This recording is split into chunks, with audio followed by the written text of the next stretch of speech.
반갑습니다. 우리 또 이렇게 전구역 합심 기도회에 많은 분들이 오셔서 참 뿌듯하고 또 하나님께서 기뻐 영광 받으실 줄로 믿습니다. 오늘은 이제 사울의 등장이라는 제목으로 말씀을 나누려고 합니다. 지난주 금요일 우리는 하나님께서 왕정을 허락하시는 것을 함께 말씀을 통해 살펴보았습니다. 하나님은 신명기 말씀을 통하여서 왕정에 대한 큰 그림을 가지고 계셨지만 이스라엘 백성들이 가지고 있는 그 불신앙 때문에 왕정을 요구하는 것에 대해서는 안타깝게 여기셨다. 왜냐하면 인간 왕을 세워달라는 것은 사무엘을 버리는 것이 아니라 하나님을 버리는 일이기 때문에 하나님께서는 그들의 중심을 보시고 안타까워하셨다라는 것이죠. 그럼에도 불구하고 이제 왕정을 하기로 했으니까 인간 왕을 세워야만 합니다. 그런데 하나님께서 왕을 세우실 때 아무렇게나 세우신 것이 아니었습니다. 절대 군주로서의 왕이 아니라 하나님의 뜻을 행하는 왕이 세워지기를 원하셨기 때문에 모든 과정을 철저하게 간섭하시고 인도하셨습니다. 그래서 사람들이 바라는 왕이 아니라 하나님께서 왕을 지명하셨던 것이죠. 그렇게 첫 번째 왕으로 택함을 받은 사람이 잘 아시는 사울이라는 사람이었습니다. 사울은 기스의 아들이었고 베냐민 지파였습니다. 베냐민 지파인 사울이 초대 왕으로 선택된다는 것은 꽤 충격적인 일이었습니다. 왜냐하면 베냐민 지파는 이스라엘 지파 중에서도 가장 작은 지파였기 때문입니다. 베냐민 지파가 이스라엘 12지파 중에서 가장 작은 지파가 된 사건이 있었습니다. 사사기에 가장 마지막에 나온 사건이 있는데요. 레위 사람의 첩이 이제 베냐민 지파에 속했던 기브아라는 곳에 가서 잔인하게 죽는 사건이 발생하게 됩니다. 그러니까 레위 사람의 첩이 베냐민 지파 땅에서 살해를 당한 거예요. 그래서 이 사건을 계기로 말미암아 11지파의 사람들과 베냐민 지파 한 지파가 전쟁을 벌이게 된 겁니다. 전면전이 일어나게 되었어요. 그래서 많은 희생자가 발생했고 처음에는 이제 11지파가 지기도 했지만 결국에는 이 11지파가 승기를 잡아서 그래서 이제 베냐민 지파의 사람들을 다 죽이게 되는 겁니다. 그래서 남자도 죽고 여자도 죽게 되는 거예요. 그래서 남자들이 베냐민 지파의 남자들이 결혼할 여자가 없게 생긴 겁니다. 그래서 막 하여튼 뭐 여러 가지로 하여튼 이 베냐민 지파가 굉장히 연약해진 거죠. 사람이 없으니까. 아들을 낳고 딸을 낳아야 돼 이제 번성하게 되는데 그럴 사람이 없으니까 너무나도 연약해지게 되었습니다. 그런데 하나님께서는 그 연약한 베냐민 지파의 사울이라는 사람을 왕으로 세우셨다라는 거예요. 여러분 생각해 보십시오. 약한 지파보다는 강한 지파 출신이 왕이 되는 것이 이스라엘을 다스리기에 훨씬 더 많은 이점이 있을 것입니다. 그래서 대통령을 뽑을 때도 우리가 그렇게 하잖아요. 아무리 개인적으로 똑똑하고 잘난 사람이 있다고 해도 다수의 국회의원을 가지고 있는 정당에 속해 있는 사람들을 선택하기에 마련이잖아요. 왜냐하면 그럴 때 그런 사람이 대통령에 뽑히게 되었을 때 조금 볼륨을 높여주셔야 될 것 같아요. 그때 국정 운영을 위한 인재를 확보할 수가 있고 국가를 다스리는 힘을 얻을 수 있기 때문입니다. 그래서 이스라엘도 마찬가지였어요. 베냐민 지파보다는 인구가 많은 에브라임 지파나 유다 지파에서 왕을 뽑는 것이 훨씬 더 많은 이점이 있었습니다. 그럼에도 불구하고 하나님께서는 가장 먼저 첫 번째 왕으로 선택했던 것이 이제 베냐민 지파의 사울이라는 인물이었다라는 거예요. 그래서 하나님이 세우신 사사들을 보면 하나님께서 왜 베냐민 지파에서 왕을 선택하셨는지를 알 수가 있습니다. 미디안으로부터 이스라엘을 구했던 기드온이라는 사람은 겁쟁이였죠. 그리고 에웃은 왼손잡이, 다시 말해서 장애가 오른손에 장애가 있었던 사람이었습니다. 그리고 드보라는 여성이었어요. 하나같이 온전한 사람이 아니라 다 연약하고 핸디캡이 있고 장애가 있던 사람을 하나님께서는 들어 사용하셨습니다. 그러면 이런 자들을 하나님께서 들어 쓰시는 이유가 무엇입니까? 인간의 능력을 자랑하지 못하게 하시고 오직 하나님께 영광과 능력을 드러내기 위해서 그렇게 하셨다라는 거예요. 여러분, 하나님은 미약하고 보잘것없는 자를 당신의 일꾼으로 불러서 쓰시기를 원하십니다. 내가 잘나지 않아도 하나님께 쓰임받을 수 있습니다. 능력이 부족해도 하나님께서는 얼마든지 사용하실 수 있습니다. 교회에서 이제 봉사자를 세우고 직분자를 세울 때 두 가지 부류의 사람, 물론 여러 부류도 있겠지만 제가 볼 때는 크게 두 가지 부류가 있습니다. 첫 번째 부류는 어떤 사람이냐면 아직 때가 되지 않았어요. 때가 되지 않고 아직 준비가 되지 않았는데 자기 스스로는 자신이 준비가 됐다라고 생각하는 사람이 있습니다. 이런 사람들은 이제 직분자가 되지 못하게 되거나 어떤 자기가 원하는 봉사의 위치에 오르지 못하게 되면 시험을 받게 되죠. 그래서 심지어는 이제 교회에 떠나시는 분들도 계실 수가 있습니다. 근데 반면에 정반대로 목사로서 이분은 이 자리에서 섬겨 주셔야 된다라고 보이는 분들이 계세요. 그리고 이런 직분을 맡으셨으면 좋겠다라고 생각되는 그런 분들이 계십니다. 그런데 그런 분들에게 이런 자리에 올라가셔야 되는 거 아니에요? 이런 부분들을 좀 섬겨주셨으면 좋겠다라고 말씀을 드릴 때 한사코 거절하고 고사하시는 분이 계십니다. 그래서 자기가 이제 자기 자신의 능력에 대해서 이제 낮게 평가하기도 하지만 근데 그것을 다른 면으로 본다면 그 사람이 하나님의 능력에 대해서 믿지 못하기 때문에 그렇게 거절하실 때가 있다는 것이죠. 그러면 이제 목회자로서 그렇게 하시지 마시고 하나님께서 도와주실 것이니까 한번 그래도 믿음으로 한번 지원해 보시는 게 좋겠다. 한번 해보시는 게 좋겠다. 이렇게 권면을 드리고 하는 것이죠. 마찬가지입니다. 하나님께서는 우리의 능력의 유무에 따라서 사람을 사용하시는 것이 아니라 하나님께서는 하나님의 능력 때문에 사람을 사용하시는 거예요. 그래서 고린도전서 1장 27절에서부터 29절 말씀을 한번 같이 읽어보도록 하겠습니다. 그러나 하나님께서 세상에 미련한 것들을 택하사 지혜 있는 자들을 부끄럽게 하려 하시고 세상에 약한 것들을 택하사 강한 것들을 부끄럽게 하려 하시며 하나님께서 세상에 천한 것들과 멸시받는 것들과 없는 것들을 택하사 있는 것들을 폐하려 하시나니 이는 아무 육체도 하나님 앞에서 자랑하지 못하게 하려 하심이라. 아멘. 하나님께서는 내가 초라하게 느껴지고 가진 것도 없고 머리도 좋지 않고 능력도 없다고 해도 절망할 필요가 없다라는 거예요. 하나님께서는 다 갖춘 사람을 부르시는 것이 아니라 부족한 사람을 만들어서 사용하시는 겁니다. 그래서 미련한 것들을 택하사 지혜 있는 사람들을 부끄럽게 하시고 세상에 약한 것들을 택하사 강한 자를 부끄럽게 하시고 세상에 천한 것, 멸시받는 것, 없는 것을 택하사 있는 것들을 폐하려 하시나니 아무 육체도 하나님 앞에서 자랑하지 못하게 하신다. 우리는 부족하기 때문에 오히려 쓰임받을 수가 있습니다.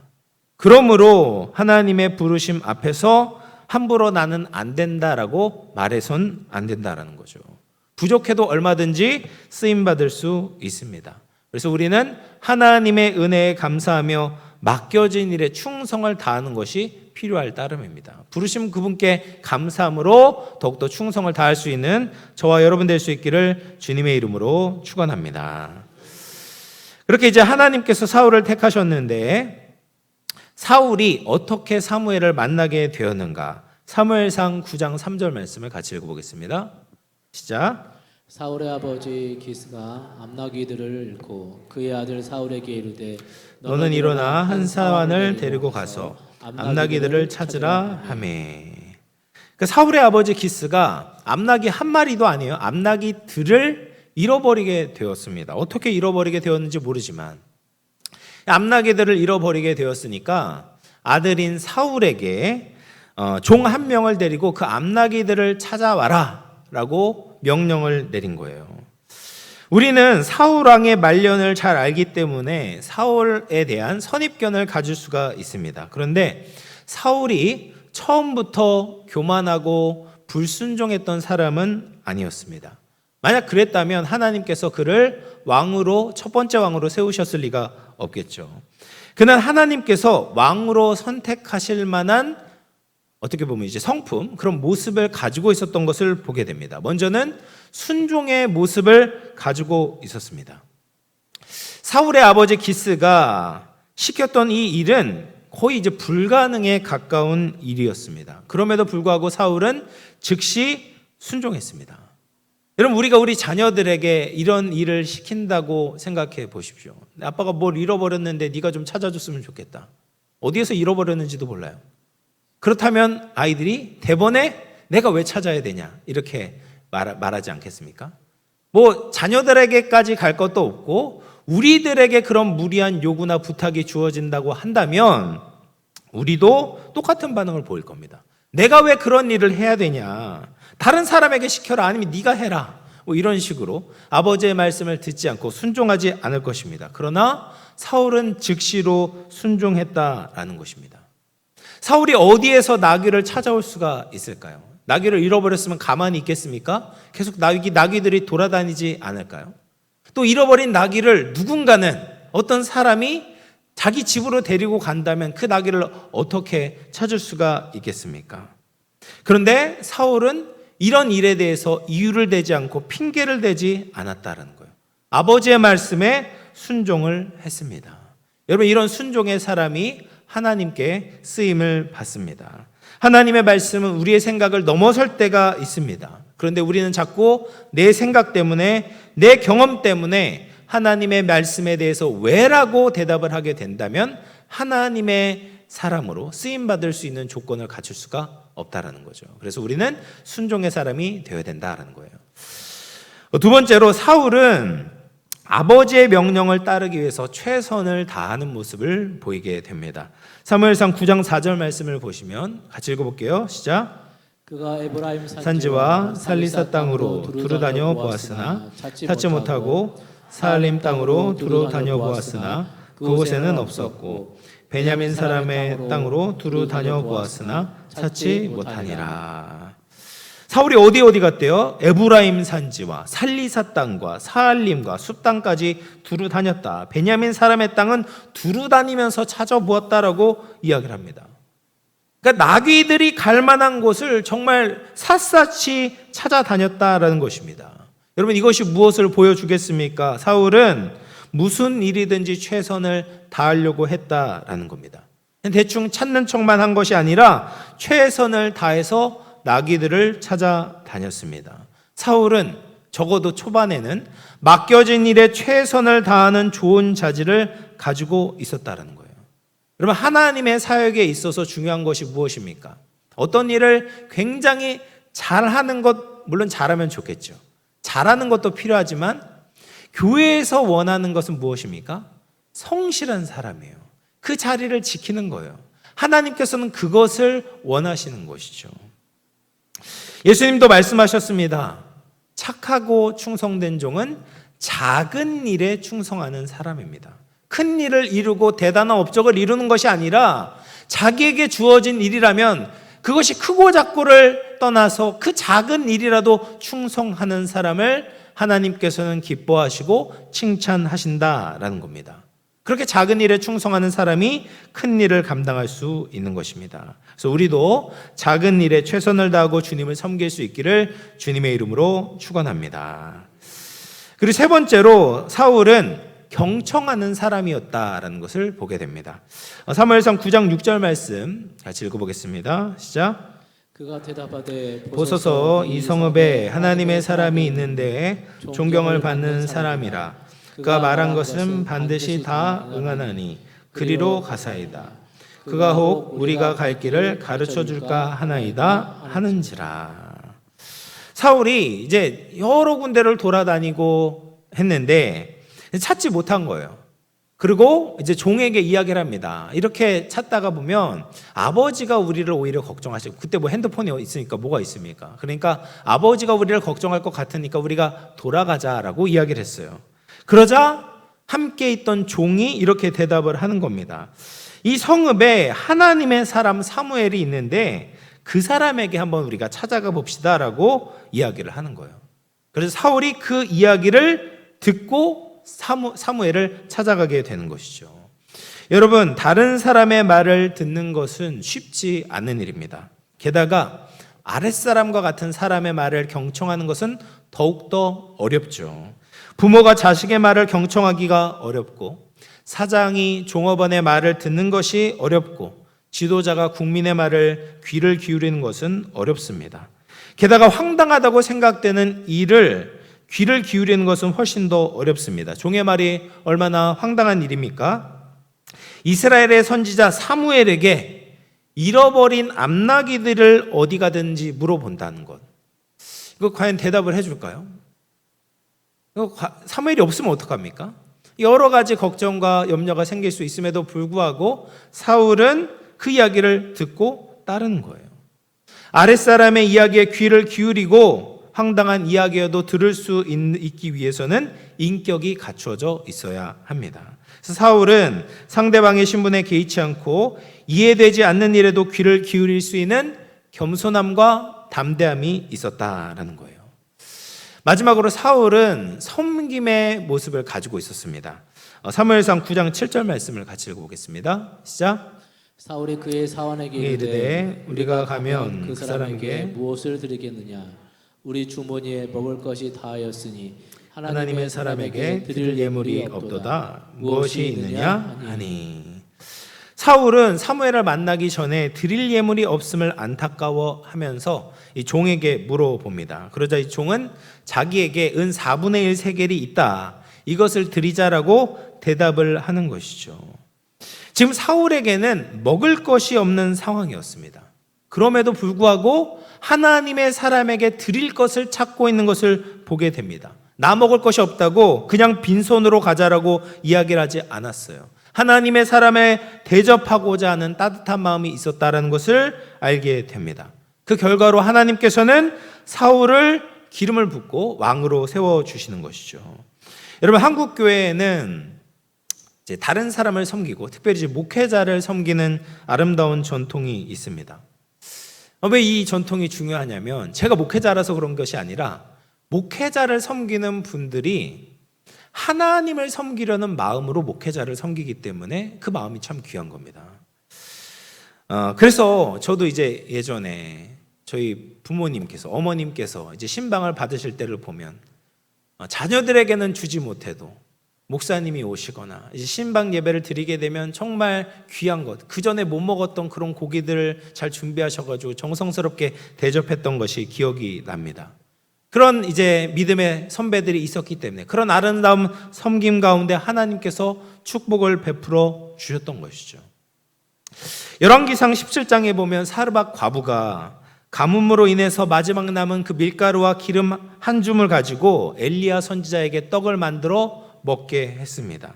그러자 비가 지면에 내리는 날까지 통의 가루가 떨어지지 않게 하셨고 병에 기름이 마르지 않는 축복을 받게 하신 것이죠. 여러분, 우리는 섬기는 사람이 되어야 합니다. 하나님을 바라보면서 섬기는 사람이 되어야 돼요. 그럴 때 하나님께 더욱 넘치는 은혜를 받게 되는 것입니다. 그렇게 해서 이제 성읍으로 들어왔습니다. 사울이 물을 기르는 소녀에게 물어보게 됩니다. 정말 이 성읍에 선지자가 있냐? 이렇게 물어봤어요. 그랬더니 선견자가 마침 있다라는 겁니다. 오늘 산당에서 제사를 드려서 성읍에 들어왔다라고 이야기를 하는 거예요. 그래서 사울이 암나기들을 찾기 위해서 사무엘에게 나아가는 것이죠. 그리고 하나님께서는 이미 사무엘에게 모든 것을 다 지시해 주셨습니다. 그 전날 사울이 너를 찾아올 텐데 그에게 이제 기름을 붓고 왕으로 세우면 된다라고 미리 알려주셨어요. 그리고 사울을 만나게 되었을 때 바로 이 사람이다라는 하나님의 음성을 들려주셨습니다. 여러분, 사울과 사무엘의 만남은 우연이 아니었습니다. 하나님의 섭리 가운데 있었다라는 것이죠. 사울의 입장에서 보면 아버지 기스의 당나귀들을 잃어버려가지고 죽도록 고생했는데 그런데 그것이 하나님의 섭리 가운데 있었다라는 거예요. 그래서 사무엘을 만나게 되었고 그가 결국 왕으로 기름 부음을 받고 하나님의 축복을 받게 되었다라는 것입니다. 여러분, 우리는 중요한 것을 잃어버릴 때 근심하고 슬퍼하게 됩니다. 당나귀처럼 정말 힘들게 모은 재산을 잃게 됐거나 직장을 잃어버리게 되었을 때 너무나도 슬프고 하늘이 무너지는 것 같습니다. 그런데 하나님께서는 그 근심과 슬픔을 기쁨으로 바꾸실 수 있고 행복으로 바꾸실 수 있는 분이고, 그리고 우리가 하나님 안에서 춤을 추게 하실 수 있는 그런 그런 분인 줄로 믿습니다. 사울은 잃어버린 나귀를 찾지 못해서 포기하려고 했지만 하나님께 다시 한번 묻기 위해서 사무엘을 찾을 때 그의 인생에 반전이 일어나게 되었습니다. 그래서 암나귀들이 이미 찾았다는 것을 알게 되었고 하나님 나라의 위대한 사역에 쓰임받도록 선택을 받게 된 것입니다. 그러므로 우리에게 필요한 것이 무엇이겠습니까? 하나님의 마음에 합한 사람이 되는 겁니다. 내가 잃어버린 것에 대해서 안타까워하고 거기에만 마음이 메어 있는 것이 아니라 하나님의 섭리를 믿고 하나님 앞에 준비되는 사람이 되면 그것으로 충분한 거예요.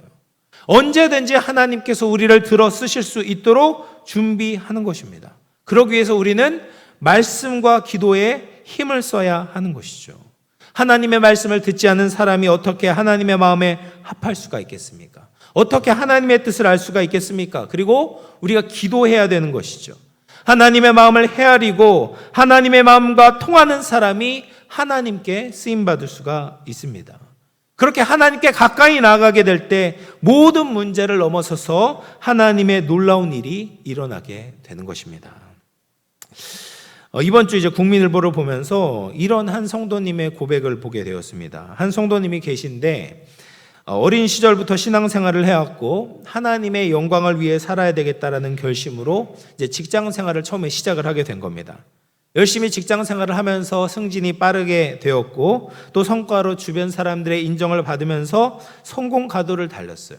그런데 점점 이 내면이 지쳐가기 시작한 겁니다. 감정적으로 버티기 힘든 상황에 이르게 되었고 병원을 찾아보니까 번아웃 증후군에 걸렸다라는 진단을 받게 되었습니다. 그래서 직장을 그만두고 집에서 지내게 된 거예요. 그리고 그 시간이 길어지게 되었습니다. 직장을 잃어버리게 되었고 또 남편으로서 또 아버지로서 그 역할을 하지 못하게 되었을 때 다 잃어버린 것처럼 느끼고 세상이 자신을 버린 것처럼 느껴지게 된 겁니다. 그런데 그런 와중에서도 하나님께 예배를 드리고 기도를 하면서 그는 새로운 사실을 깨닫게 되었습니다. 세상은 자신을 외면했지만 하나님은 결코 자신을 버리지 않으셨다라는 확신을 가지게 된 겁니다. 그리고 하나님의 영광을 말하면서도 사실은 자신이 세상의 기준과 성취를 쫓아 살아왔다는 것을 깨닫게 되었고 다시금 삶의 방향을 하나님께로 돌리게 되었다라는 거예요. 그러면서 그가 점차 회복이 되었습니다. 몸도 마음도 건강해졌고 무엇보다도 신앙의 회복이 일어나게 된 것입니다. 그리고 다시 직장을 얻게 되었고 일을 시작했지만 이제는 그전과 달리 하나님을 위해서 정말 그 진정한 가치와 목표를 가지고 살아가고 있다라고 고백을 했습니다. 여러분, 성도들에게는 이런 일들이 수없이 일어날 수가 있는 거죠. 우리에게 환난이 찾아와도 우리는 낙심하지 않는 거죠. 중요한 것을 잃어버린다고 해도 우리가 하나님의 섭리를 믿을 때 우리는 넘어지고 쓰러지는 것이 아닙니다. 다시 일어설 수가 있습니다. 로마서 5장 3절 4절 오전에도 함께 나눴었는데 우리 같이 한번 읽어보겠습니다. 시작. 다만 뿐 아니라 우리가 환난 중에도 즐거워하나니 이는 환난은 인내를, 인내는 연단을, 연단은 소망을 이루는 줄 알미로다. 아멘. 여러분, 우리가 하나님의 섭리를 믿을 때 우리는 환난 중에도 즐거워할 수가 있습니다. 나에게 결핍이 오고 부족함이 오고 환난이 온다고 해도 하나님 안에 있는 성도들에게는 새로운 기회가 될 수 있습니다. 하나님을 더욱 바라보는 사건이 될 수 있습니다. 우리의 믿음이 정금과 같이 다듬어지는 축복을 누릴 수 있습니다. 이 하나님의 섭리를 믿음으로 살아갈 때 어떤 상황에서도 우리가 낙심하지 않고 주님을 신뢰하며 예수님을 더욱 따르게 될 줄로 믿습니다. 사랑하는 성도 여러분, 이제 말씀을 마무리하겠습니다. 우리는 왜 자꾸 하나님의 손을 놓치게 됩니까? 하나님께 충성하지 않습니까? 하나님이 어떤 분인지 모르기 때문입니다.